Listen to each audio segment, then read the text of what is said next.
కానీ లక్ష్మి వడ్డీ కట్టాలి కదూ, నాకు జేబులో డబ్బులు ఉండాలి కదా. మరి కలియుగంలో ఎక్కడ డబ్బు పుచ్చుకుంటానో తెలుసా?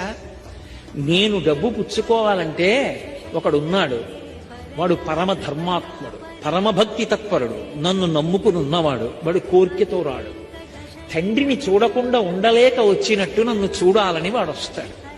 నాతో వెంకటాచలంలో ఒకానొకప్పుడు ఒక వృద్ధ అర్చకుడు చెప్పాడు, ఒక్కొక్క రోజు వెంకటేశ్వర స్వామి వారి ముఖంలో గొప్ప సంతోషం కనపడుతుందండి మాకు.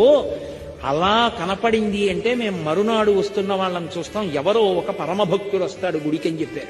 అలాంటి వాడు ఒకడు వస్తాడు లక్ష్మి, వాడు హుండీలో డబ్బులు వేయడానికి ఇలా చేయి పెడతాడు. వాడేం పెద్ద పెద్ద కట్టలు వేయడు, వాడు ఒక పావలా కాసో 2 రూపాయలో వదులుతాడు.